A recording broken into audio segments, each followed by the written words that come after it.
Ler um café, beber um livro. Um programa da Estante do Porteiro com João Nuno.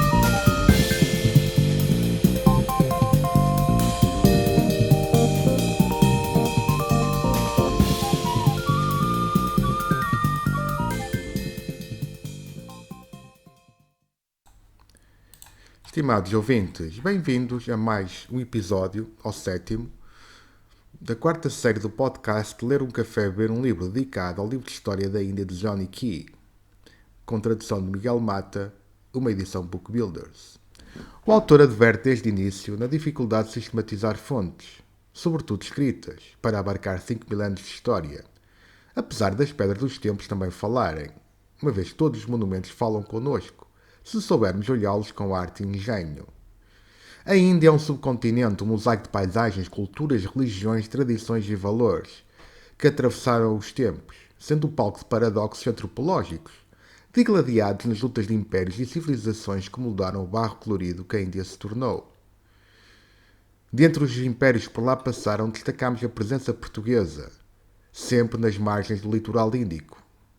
Aliás, todos os descobrimentos portugueses ao encontro de culturas, se colocados sob o ponto de vista oriental, foram alavancados nas costas africanas, sul-americanas e asiáticas, por evidentes necessidades logísticas e pragmáticas. Despeço-me com duas notas de leitura, algo longas, mas que são bastante pertinentes, uma vez que são vistas por um historiador estrangeiro. Na página 392, e passo então a ler. Foi a presença dos portugueses no litoral da península. Segundo um especialista, os portugueses têm a honra dúbia de ter politizado o Oceano Índico. Até esta altura, o comércio marítimo fora considerado aberto a todos e sujeito exclusivamente às pressões competitivas e aos incentivos locais. Por conseguinte, o facto dos mercadores e armadores muçulmanos terem quase o monopólio das rotas marítimas para o Ocidente e para o Oriente não era causa de preocupação. Todavia, a partir do princípio do século XVI, a liberdade dos mares e das monções foi posta em causa, devido aos desenvolvimentos na navegação e na artilharia naval. O comércio oceânico revelou-se subitamente suscetível aos gingos do Estado e sujeito a controle militar. Os portugueses, ao demonstrarem que o Império Marítimo era uma ideia concretizável e rentável, politizaram o Oceano Índico, e os impérios terrestres que dependiam do comércio ultramarino tiveram de aceitar a situação.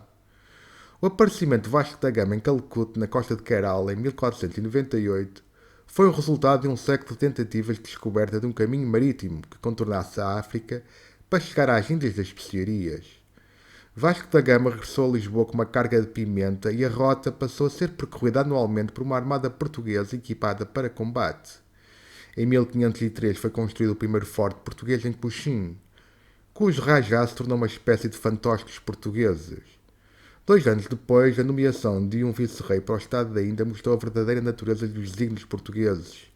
Goa foi conquistada ao sultanato de Bijapur em 1510 e depois de fortificada tornou-se o centro do Império Marítimo Português no Índico. Os portugueses esbarraram com mais resistência por parte do sultão de Guzarat e dos restantes aliados, os mamelucos do Egito, com os quais os mercadores guzarates costumavam comerciar. Porém, na década de 30, os portos de Bassaim, perto de Mumbai, e de Un, em Saraustra, foram incorporados no Estado da Índia e passaram a controlar o acesso aos canais da saída do Gujarat, nomeadamente Cambaia, Surat e Baroche. Os navios e os canhões portugueses eram manifestamente superiores aos dos indianos e árabes, e Lisboa concretizou o seu desígnio de controlar a navegação em toda a costa ocidental. E mais à frente, na página 661, podemos ler.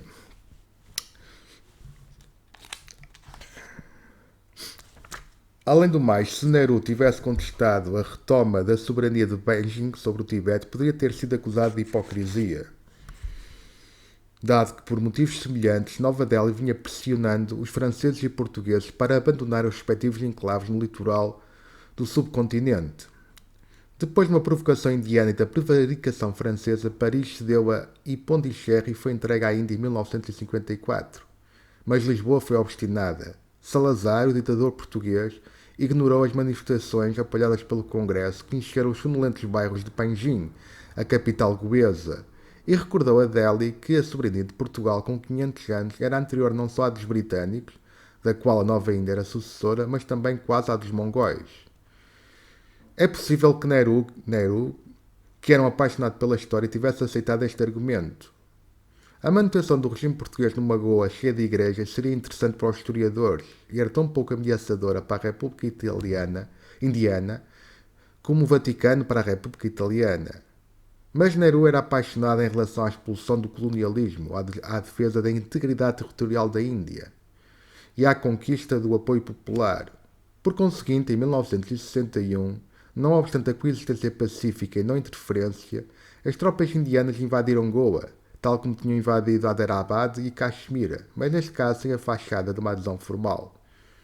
15 anos depois, o governo indonésio do general Suharto, ao fazer exatamente a mesma coisa em Timor-Leste, foi universalmente condenado e as suas tropas foram expulsas por forças da ONU. No caso de Goa, a diferença foi a tolerância da comunidade internacional de um agressor civil com cedências democráticas impecáveis e o alívio evidente dos ex-súbditos de Portugal face à intervenção indiana. Nehru avaliou bem a situação. Os críticos, principalmente no Ocidente, foram silenciados pela resistência mínima e pelo bom acolhimento das massas aos invasores. A conquista de Goa mereceu claramente a aprovação dos goeses. O mesmo não se pode dizer da intervenção chinesa no Tibete. Ler um café, beber um livro. Um programa da Estante do Porteiro com João Nuno.